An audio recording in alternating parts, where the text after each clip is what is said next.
নমস্কাৰ knowledge hub YouTube চেনেলৰ এটা নতুন ভিডিঅ'লৈ সকলোকে স্বাগতম জনাইছোঁ। আমি আহি থকা আসাম পুলিচ আৰু ADREৰ দৰে বিভিন্ন প্ৰতিযোগিতামূলক পৰীক্ষাসমূহৰ বাবে কিছুমান গুৰুত্বপূৰ্ণ প্ৰশ্নোত্তৰ আলোচনা কৰিম। আজি আমি আসাম হিষ্ট্ৰী অৰ্থাৎ অসম বুৰঞ্জীৰ বিষয়ে কিছুমান চমু প্ৰশ্নোত্তৰ আলোচনা কৰিম। কুৱেশ্যন নম্বৰ 1 আহোমসকল অসমলৈ আহিছিল 1228 খ্ৰীষ্টাব্দত।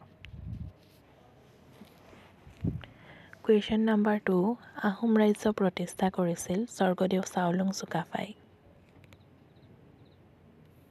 কুৱেশ্যন নম্বৰ 3 আহোমৰ প্ৰথম ৰাজধানী আছিল চৰাইদেউ। কুৱেশ্যন নম্বৰ 4 আহোমসকলৰ শ্ৰেষ্ঠ ৰজা আছিল স্বৰ্গদেউ ৰুদ্ৰসিংহ। কুৱেশ্যন নম্বৰ 5 আহোমৰ শেষ ৰজা আছিল চন্দ্ৰকান্ত সিংহ।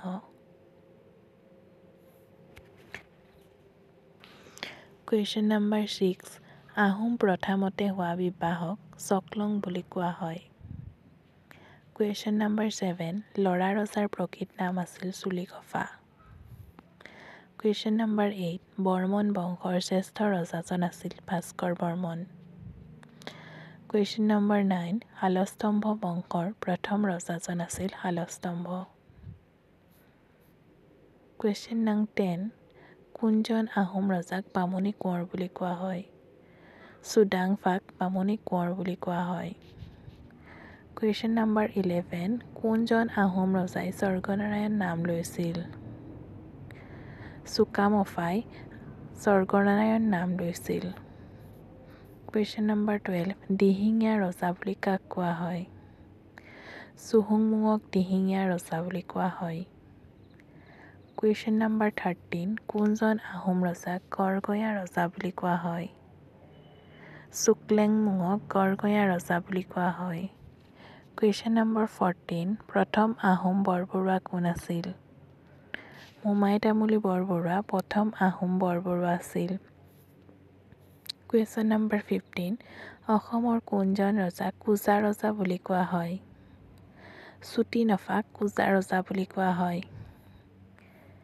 কুৱেশ্যন নম্বৰ 16 বৰৰজা ফুলেশ্বৰী কোনজন আহোম ৰজাৰ কুঁৱৰী আছিল? শিৱসিংহৰ কুঁৱৰী আছিল।